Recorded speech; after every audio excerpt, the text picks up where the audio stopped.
You know, there are a lot of complex and interesting characters in media.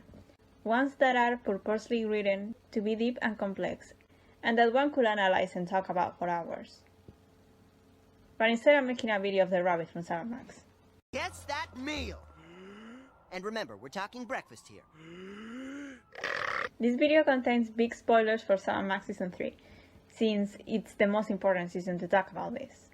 Don't watch this video if you don't want spoilers. Max is the most known and marketable character of the franchise. People like him for his chaotic behavior and his sense of humor. Out of the duo, Max is the one that takes stuff way less seriously, the one who is a bigger jerk, the one that acts more like a comic relief, the one that is never a playable character. We are more separated from Max as a character than Sam. After all, we always play as Sam. And Sam is known for always being very open about whatever he's thinking. Meanwhile, Max always hides every aspect of his character with jokes. There are hundreds of times where you can't even tell if he's joking or if he's being honest.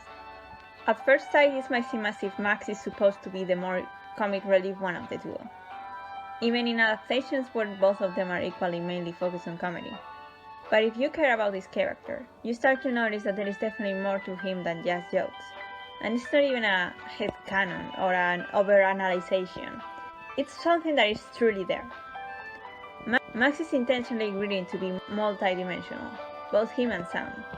This franchise is an expert on making these two be well-rounded characters that have some depth on them, while still remaining as a comedy.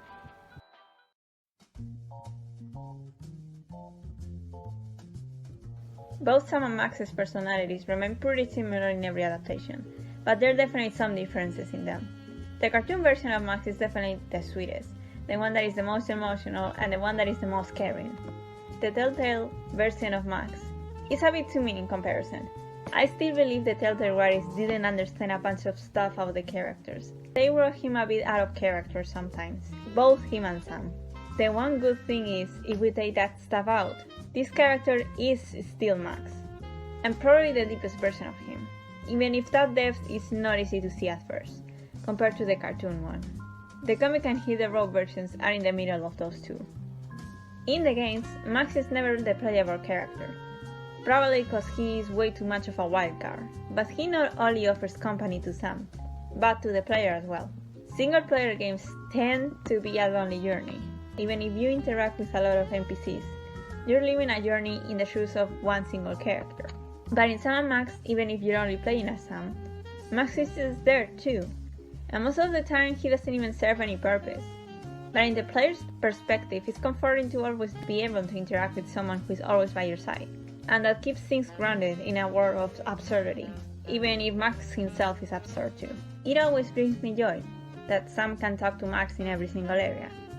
It's something that he doesn't really need to do, but it makes me happy that there is always an option for that. I have talked about this before, but this is exactly why in Season 3 it's so impactful that the duo gets separated so many times. Not only because we know that they care about each other, but because we care about them. The gameplay doesn't change, but the fact that Max isn't around Sam, and Sam doesn't have the option to talk to him anymore, it makes you feel lonely. And of course, Sam throwing Max in the sky when he's in the way is the most genius concept any video game has ever had. Sam&Max is, of course, not the only game that features a character that follows the playable character around. There are hundreds of others that do this as well, but the fact that I'm really attached to these characters more than many other ones makes this aspect of the game really endearing. Of course, later on in the game, in Season 3, you are able to play as Max, at least partially. But the reason why I wanted to bring this up is because of an important detail about the cartoon. When it comes to the cartoon version, everyone considers it to be the superior version of Max, because not only is he in character, but he is an even better version of himself. He's way more chaotic, fun and sweet than any other version, plus Rob Tinkler's performance really helps. He and Sam are both equally important, however, compared to everything else in the franchise, I feel like they gave Max a bit more protagonism in some episodes than Sam, which is rare, because we tend to see the stories more through Sam's perspective than Max's. I think that's something that made the cartoon a bit different from the rest of the franchise, and made Max a better character in general. He can still be Max, but he can also show care and concern for Sam, He can get scared by a dangerous situation. He can get upset by a sad one. Stuff like that. I don't think they could focus as much on Max in any other version. They could, and they kind of did in Season 3. But it wouldn't be easy to write. I think sometimes they sacrifice too much out of Max just in order for him to remain as a funny jerk character. Guys, it's okay, Max can show concern for others sometimes. It's not out of character, I promise. In the cartoon, however, Max is allowed to be more caring and more open than usual, so we can see stories through his perspective more often. Still, I would have liked to see more episodes of the cartoon focus on Sam. I want balance. Max is a funny little guy. He always talks about whatever he's thinking. He has a big ego, and he's one of the most powerful beings in the universe. He also suffers from depression and hates himself. Same. I know this is a silly franchise and all, but when we see this issue in a serious light, Max's mental health is pretty bad. We are aware that he suffers from depression. This isn't a headcanon or an exaggeration based on a couple of dialogues. No, he has depression. He takes antidepressants. This is stated multiple times. One of Max's vices is sloth, but I wouldn't really call this guy lazy, more like absolutely depressed. And it's not like this is a separate entity. This guy right here is part of Max. No TV? Why even go on? You should all just lie on your faces and wait for death. Despite his massive ego, I don't think Max really likes himself, or at least he might have a hard time being himself, more than he lets on. Max makes vague comments about his mental health, and hides them as jokes. I don't think even himself realizes when he's just joking and when he's genuinely trying to talk about something that bothers him. Same! Max makes comments about having night terrors, talks about incredibly depressing and morbid scenarios and comments out of nowhere. Doesn't seem to care about his own safety and well-being, to the point that he doesn't care to put himself in dangerous situations. And in general, shows like he doesn't care about anything, in kind of a concerning way. And the thing is, Max cares. Max cares so much. This is confirmed with the ending of the game, when he sacrifices his life for Sybil, for Sam, and for the whole city. Why will Max, someone that claims that he doesn't care about anyone, at least other than Sam to some degree, sacrifice his chances of being safe for Sybil? Because he does actually care about her. She is his friend, even if he never really truly talks about it. Max hides his emotions so well, it's hard to tell what he's really thinking. Maybe some people will think that Max doesn't care that much about people, because he never says it out loud, but his actions prove the contrary. And it caught everyone, the audience and the characters, except Sam, off guard. And why would he sacrifice himself for the city? Doesn't Max like to see destruction? Doesn't he always talk about that? Yeah, that's the thing. He only talks about that. He can talk and joke about a lot of stuff, and at the end of the day, he doesn't mean it. He can make jokes about Sam, but Sam is the most important person to him. He's very open about that, and he never means any of the mean stuff he says. He can make jokes about not wanting to help, but he does always end up helping. He can make a joke about he and Sam dying together, and at the end, when he was given the chance, he chose to sacrifice himself for Sam and for others. Max can be a good person, despite what a picture he can be. He can be good. If he wasn't good, the psychic powers would have already made him evil or something. If this was probably any other character, the power would get to his head. But Max is a simple guy. He doesn't care about power, he just cares about having fun. And only if Sam can be by his side. Sam worries that Max could be so powerful that maybe he won't need him. But Max doesn't care about that. You don't see him acting superior for having powers, you don't see him different. You just see him having normal conversations with Sam. Because that's all Max wants, and he will never change that for anything. But I think I should just get to the point. Yes, I'm going to talk about superego. The definition of superego is essentially the part of a person's mind that guides the person to follow learned rules rather than impulses. The aspect of the personality that holds all our internalized moral standards and ideals that we acquire from both parents and society. I'm glad Sam&Max invented the superego and Sigmund Freud doesn't exist.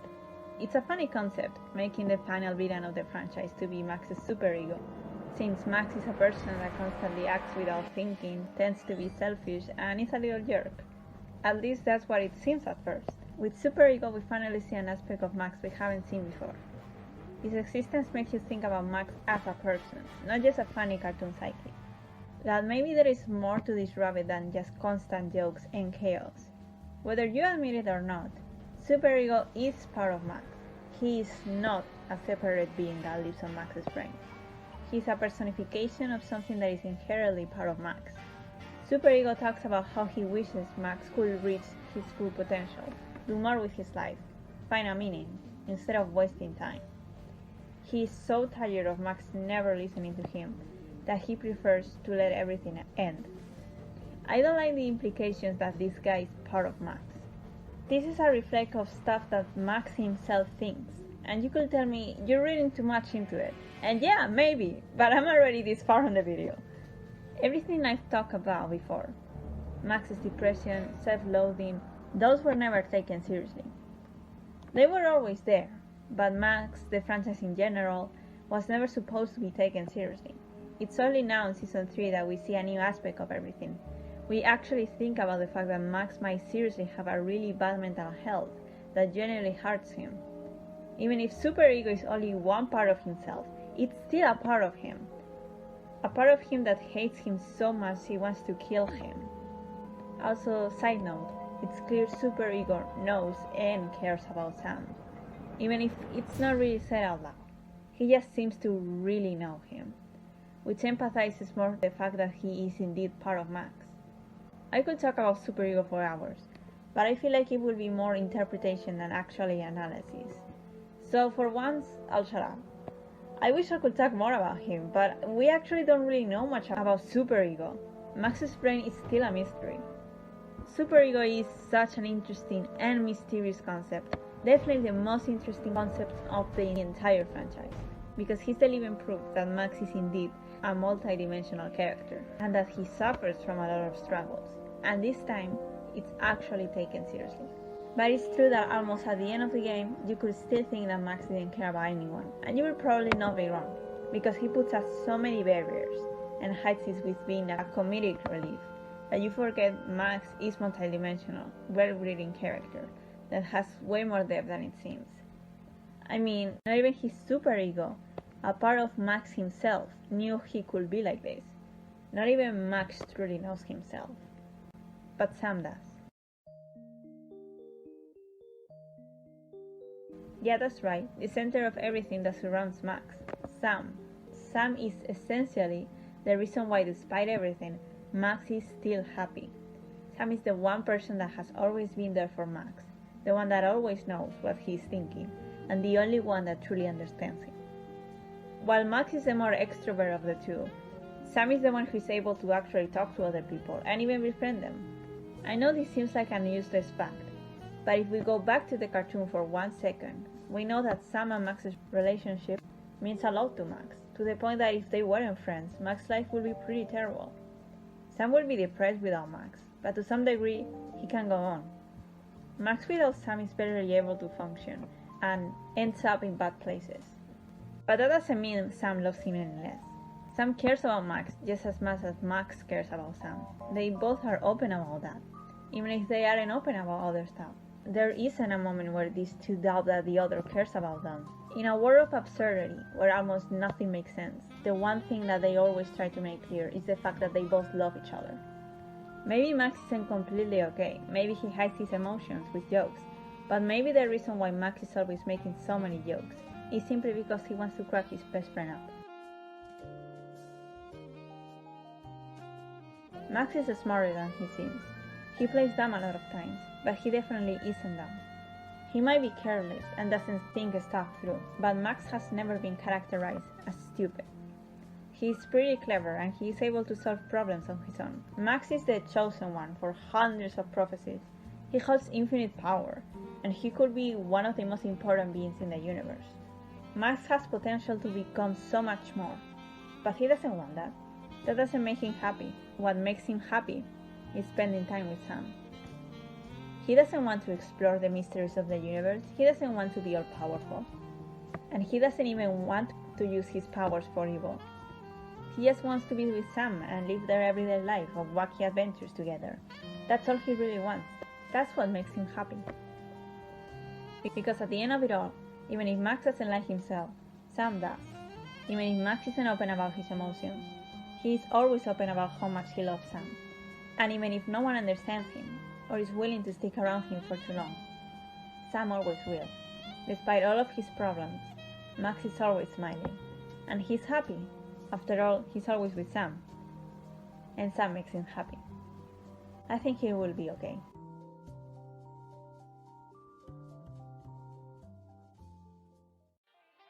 Thank you so much for watching. I'm still not really good at making videos, but they are still fun to make. I can promise that I will make a lot of them, but when I have any idea that I want to write down, I will definitely make a video. If someone has any suggestions of a future Sam&Max video I could make, please leave it in the comments, I would love to read it. Or even ideas for a non-Sam&Max video, that would be cool too. But yeah, thank you so much, and see you guys later.